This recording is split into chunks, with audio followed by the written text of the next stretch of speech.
자, 다 찾으셨습니까? 골로새서 3장 13절 우리 같이 읽겠습니다. 시작.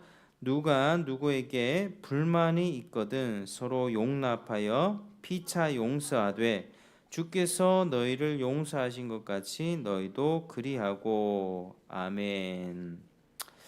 자, 오늘은요 그 온전한 헌신 시리즈 전에 이제 하다가 잠시 멈춰두고 있었는데 오늘 이 말씀 함께 좀 나누겠습니다. 오늘 두 명의 그 증인들의 이야기를 살펴보겠습니다. 자, 오늘 첫 번째로 나눌 증인의 이름은 이름이 없습니다. 케냐의 이름 모를 어느 미망인의 이야기입니다. 자, 1969년에 케냐에서 일어난 일입니다. 당시에 케냐의 모든 그리스도인들은 이제 자기 부족에 대한 충성보다 기독교 신앙을 그 앞에 놓는다는 이유로 조롱과 공격 또 박해와 어려움을 당하던 그때였습니다. 이런 어려움의 가운데 한 부부가 있었는데 한 부부는 그들의 신앙과 일치하지 않는다는 이유로 이 키쿠유 부족의 맹세를 거부했습니다. 그럼으로써 그들은 폭행을 당하게 됐고요. 그녀의 남편은 죽음에 이르렀습니다. 이 아내도 많이 매를 맞았지만 살아남았고 남편은 이제 죽게 되었죠. 자, 이 미망인은 자신의 남편의 장례식에서 1천여 명의 조문객들에게 아주 또랑또랑한 목소리로 이야기하기 시작합니다. 장례식을 마치기 전에 남편이 죽기 전에 남긴 말을 전하고 싶습니다. 남편은 자기를 죽인 살인자들을 진심으로 사랑하면서 천국으로 간다는 말을 당사자들에게 꼭 전달해 달라고 했습니다. 남편은 예수님이 자신을 해한 사람들을 사랑하시며 용서하실 것이기 때문에 자신도 그들을 용서했다고 말했습니다. 자, 이 남편의 관 앞에 서 있는 이 미망인 이 여인의 눈에서는 눈물이 흘렀지만 목소리는 아주 강건했습니다. 계속해서 이야기하기 시작합니다. 저는 남편을 잃은 과부로서 제 남편의 장례식에 참석하신 여러분께 드리고픈 말씀이 있습니다.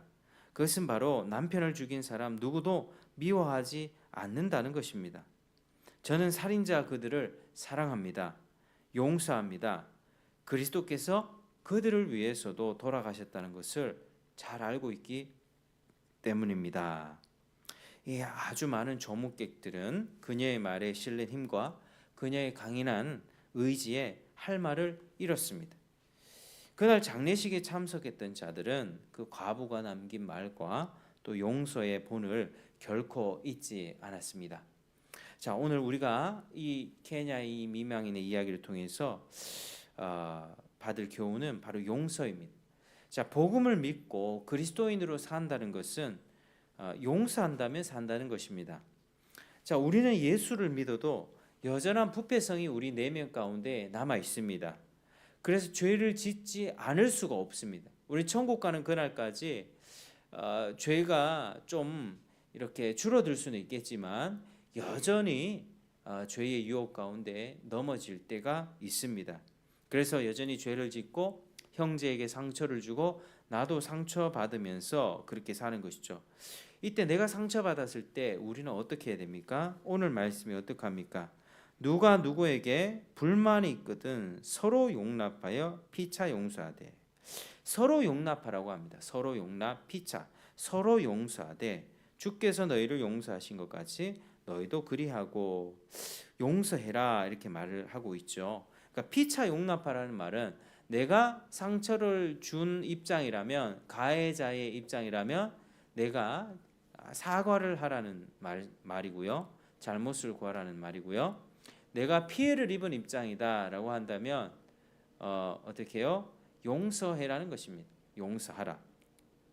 그래서 그게 서로 용납하고 피차 용서하는 삶을 우리가 살라는 것입니다.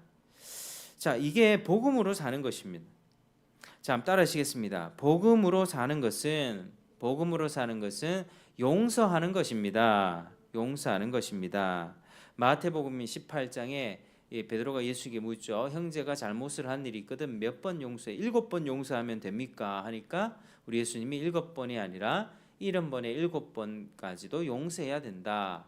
그러니까 70번에 7번 490번 맞춰서 딱 그렇게 하란 말이 아니라 계속해서 용서해 주라는 말이지요. 반복되는 잘못을 통해서도 용서라는 것입니다. 우리는 딱 이렇게 얘기합니다. 3세판이다. 다시 한 번만 더 그러면 용서하지 않을 거야라고 우리 위협을 가하죠. 그러나 우리가 살다 보면 3번뿐이겠습니까? 3번, 4번, 5번, 6번 반복되는 그 잘못과 피해를 우리가 입을 수 있습니다. 근데 이때 주님의 말씀을 기억해야만 합니다. 용서하라. 70번씩 7번 용서하라. 용서는 그리스도를 닮은 거룩한 행위입니다. 그분의 은혜를 다른 사람에게 전하는 최상의 본입니다. 이 세상 어느 누구도 예수님보다 더 많이 더 크게 용서할 수가 없습니다. 그래서 마태복음 18장에 1만 달란트 빚진 자의 비유가 나오지요. 그리스도께서 갈보리에서 그 어깨에 진 죄의 모든 무게는 1만 달란트 빚을 탕감해 준 것입니다. 그래서 우리가 누군가가 나에게 상처를 준 것은 주님이 내가 주님한테 상처를 입힌 것에 비해서는 아무것도 아니다. 우리는 100데나리온 이렇게 빚을 이렇게 진 것이죠. 그래서 우리는 늘 내가 받은 피해를 생각할 때, 내가 받은 상처를 생각할 때 주님이 나의 죄 1만 달란트 이런 빚을 탕감해 주셨다는 것을 생각하고 우리 마음으로부터 용서를 해야만 합니다. 그게 복음으로 사는 것입니다. 죄를 안 지을 수 없기 때문에 그러한 것이죠. 그러므로 나를 미워하고 나에게 상처 준 이들을 용서하는 순간보다 예수님을 더 닮을 수 있는 순간은 없습니다. 화려한 열매가 사역의 열매가 있고 전도해서 많은 사람들을 데리고 오고 뭔가 결과들이 많이 맺어진다. 외적인 결과들. 그러나 그것보다 더 중요한 것은 내가 과연 마음으로부터 내 형제를 용서하고 다시 품어줄 수 있는가. 이게 가장 중요한 우리의 성화의 표지입니다. 그래서 내가 그들을 마음으로부터 용서해 줄 수 있다면 그 순간 정말 예수님을 닮은 그런 모습들이 나오는 것이죠. 용서는 누군가가 나에게 잘못했을 때 그 잘못을 바로 잡는 것이 아닙니다. 오히려 바로 나를 바로 잡는 것입니다. 용서는 만약에 이제 여러분을 핍박하는 자들이 있다면 여러분을 핍박하는 자들의 칼날을 넣게 만드는 것을 의미하지 않습니다. 여러분들에게 누군가가 칼을 겨눕니다. 그 칼을 치우도록 하는 게 아니라는 거죠. 용서는 오히려 그 사람을 향한 나의 칼날을 거두고 복수의 폭정에서 풀려나는 것을 의미합니다. 여러분에게 잘못한 사람을 용서할 때 그 어느 때보다 그리스도의 빛을 더 밝게 발할 수 있는 기회를 갖게 되는 것입니다. 자, 사랑하는 여러분, 여러분들은 지금 이 순간 누군가를 용서해야 합니까? 원한이 맺힌 사람들이 있습니까? 그를 꽉 붙잡고 있던 그 마음을 놓아버리시기를 주의 이름으로 축복합니다. 여러분들을 마음에서 그를 풀어주고 어떤 여러분들의 혈기와 분노 그리고 복수의 칼날을 거두시기를 주의 이름으로 축복합니다. 우리 예수님이 십자가에 달리실 때 공의로 심판하시는 이에게 맡기셨다. 자기가 조롱당할 때 욕을 당할 때 맞대어 욕하지 아니하시고 참으시고 공의로 심판하시는 하나님께 맡겨드렸다. 여러분 주님이 공의롭다는 사실 믿으십니까? 주님은 이렇게 말씀하십니다. 악한 자를 대적하지 말고 원수까지도 사랑하며 원수를 위해 도리어 기도하라 말씀하셨습니다. 용서는 주님의 선하심과 공의로우심을 신뢰하는 사람이 할 수 있습니다.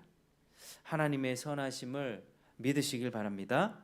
하나님의 공의로우심, 하나님이 언젠가는 그 죄악을 심판하실 것이다. 내가 당장 응징하고 심판하는 것이 아니라 주님께서 그 모든 악을 결과적으로 심판해 주신다는 그 사실을 믿고 그 사람을 내 마음의 감옥에서 풀어내 버려야만 하는 것입니다. 하나님이 그 사람의 죄에 대해서는 잊지 않고 갚아 주실 것입니다.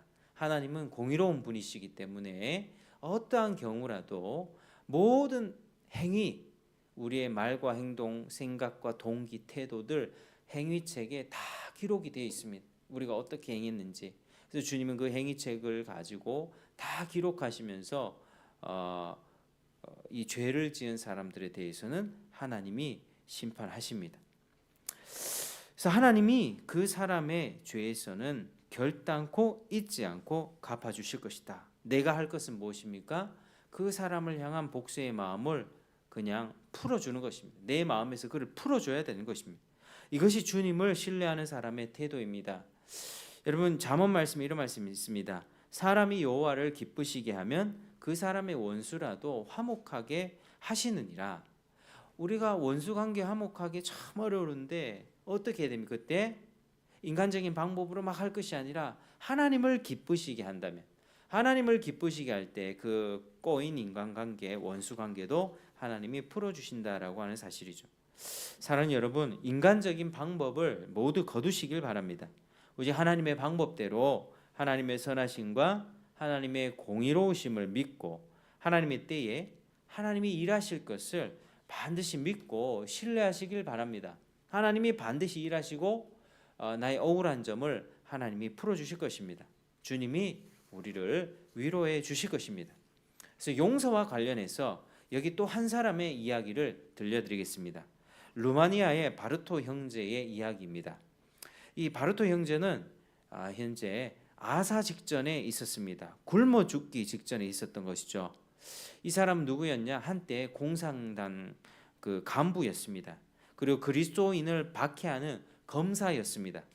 근데 지금은 공산당으로부터 숙청을 당해서 강제 노동 수용소에 갇혀 지금 수감되었고 죽음에 이르고 있는 것이죠. 전에는 온갖 산의 진미로 배불리 먹고 자신의 삶을 기름지게 했던 그 몸이, 뚱뚱하고 배불렀던 그 몸이 이제는 영양실조로 버틸 수가 없는 지경에 이르렀습니다. 그는 얼마나 더 오래 버틸 수 있을지 알 수가 없었습니다. 그리고 육신이 쇠약해지자 동료 중에 누군가의 죄수 한 사람이 그에게 다가옵니다.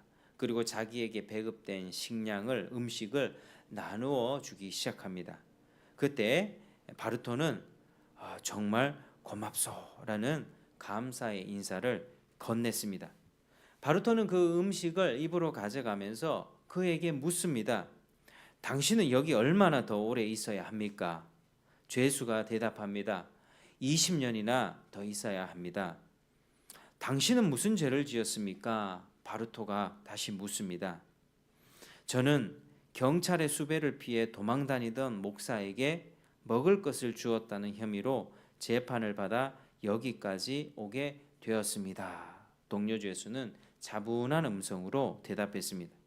감옥에서 다른 많은 죄수들과 이야기를 나누었던 바르토는 다른 죄수들과는 달리 그 사람의 목소리에 비통함과 원망이 담겨 있지 않다는 것을 알 수 있었습니다. 자, 그런 선한 행실에 대체 누가 그렇게 가혹한 형벌, 20년이라는 형벌을 내린 것이요? 이렇게 바르토가 물어봅니다. 죄수는 겸손한 목소리로 대답합니다. 바로 선생님입니다. 제가 재판을 받을 때 검사석에 앉아 있던 사람이 바로 선생이었습니다.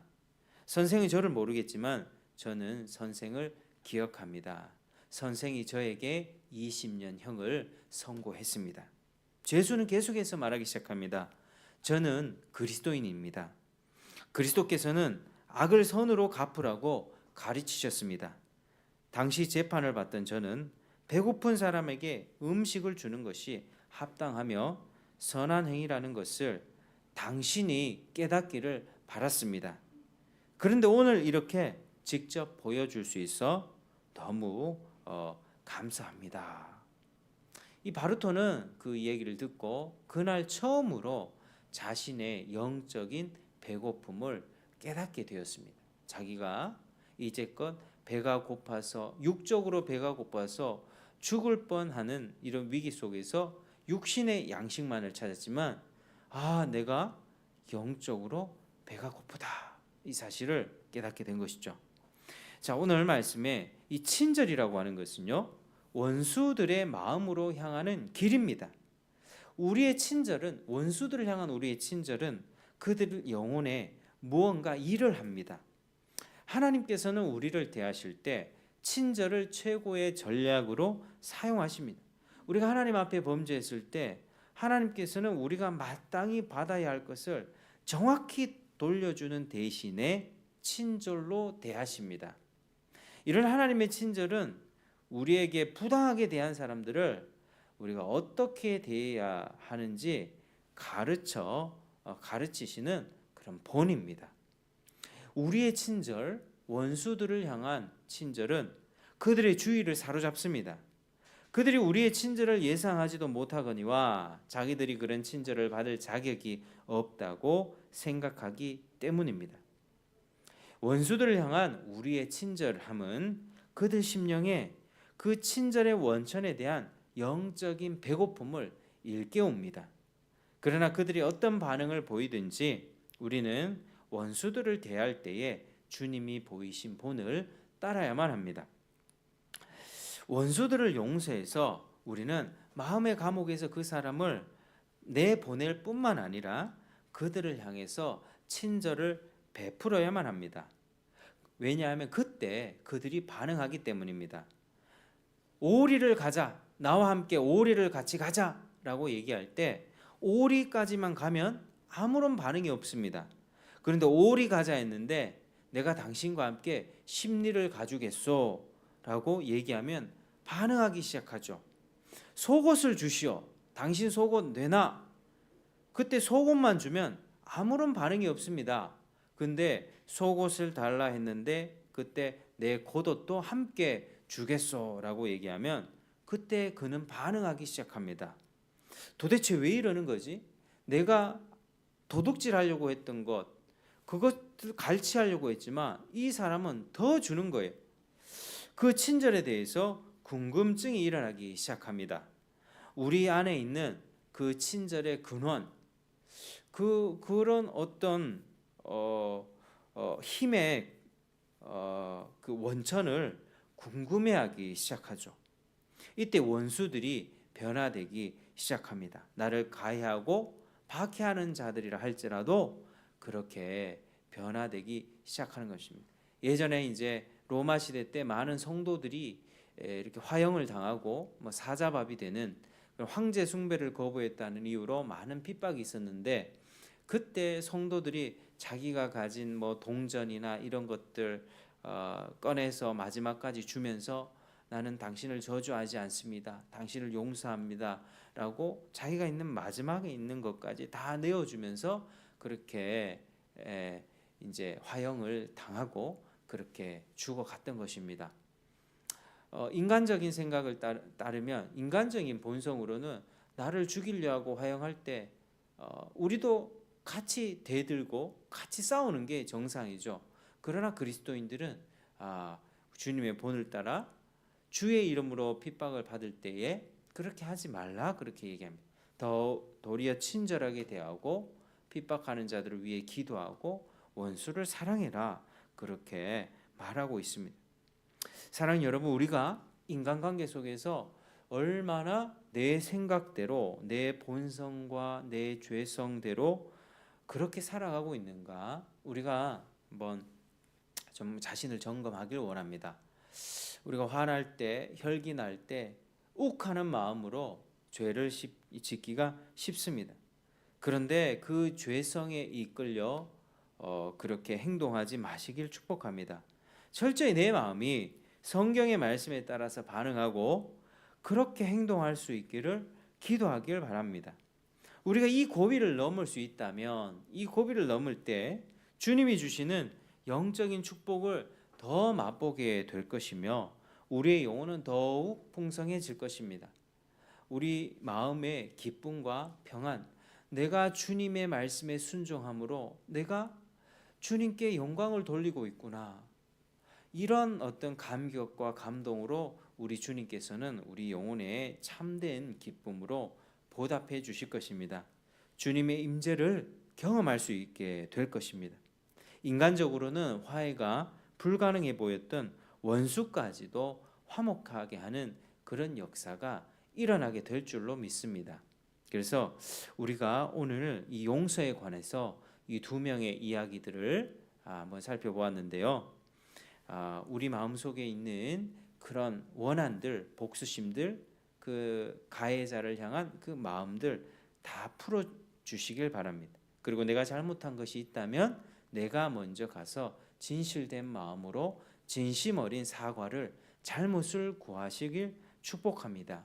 그리고 그에 따른 어떤 금전적 보상이나 뭐 어떤 그런 배상이 필요하다면 그런 것까지 시행해야만 합니다. 우리가 이렇게 살 때 주님은 가장 큰 영광을 받으십니다. 한 걸음 더 나아가서 나를 하대하고 나를 핍박하고 상처 주는 자들을 향해서 더 친절하게 베풀 때에, 그를 더 주님의 사랑으로 더 자비하는 마음으로, 긍휼한 마음으로 그 사람을 품어내고 더 넘치는 사랑을 베풀어 줄 때 우리 주님께서는 그 사람의 마음 가운데 감화를 주셔서 기독교가 정말 뭘까? 예수 믿는 사람들 마음에는 무엇이 들어있을까라고 하는 소망이 일어나게 되면서 한 영혼을 주께로 이끌 수 있는 아주 귀한 기회가 될 것입니다. 우리의 삶이 다 이렇게 정말 주님이 기뻐하시는 그런 삶이 되길 축복합니다. 열매를 많이 맺고 거창하게 사역의 결과라든지 여러 가지 겉으로 외적으로 풍성해 보이는 그러한 열매 이전에 우리 내면이 주님을 닮아가고 주님의 형상을 회복하고 그런 용서, 복음적인 용서, 복음을 따라서 그렇게 살아갈 수 있는 우리의 삶이 된다면 우리의 삶은 더욱더 풍성해질 것이고 주님이 기뻐하시는 그런 인생이 될 것입니다. 오늘 우리가 그것을 위해서 함께 같이 기도하는 이 밤 되기를 주의 이름으로 축복합니다. 기도하겠습니다. 아버지 하나님 감사합니다. 오늘 용서에 관해서 이 두 사람의 이야기를 잠잠하게 되돌아보며 또 우리 자신을 묵상해 보기를 원합니다. 아버지 하나님, 우리는 참으로 부족하고 연약해서 내 생각과 내 감정대로 행할 때가 많습니다. 그러나 주님의 진리에 따라서 용서하고 그리고 친절을 베풀며 원수까지도 품어낼 수 있는 그런 사람이 되길 원합니다. 오늘 우리가 기도할 때 이런 원한이 있는 사람들을 위해서 함께 기도하고 또 우리의 모든 인간관계 속에서 복음을 증거할 수 있는 그런 기회도 받게 하시고 또 주님이 가장 영광 받으시는 삶이 되도록 주님 우리를 축복하여 주옵소서. 주님을 더 닮아갈 수 있도록 은총 베풀어 주옵소서. 예수님 이름으로 기도드립니다. 아멘.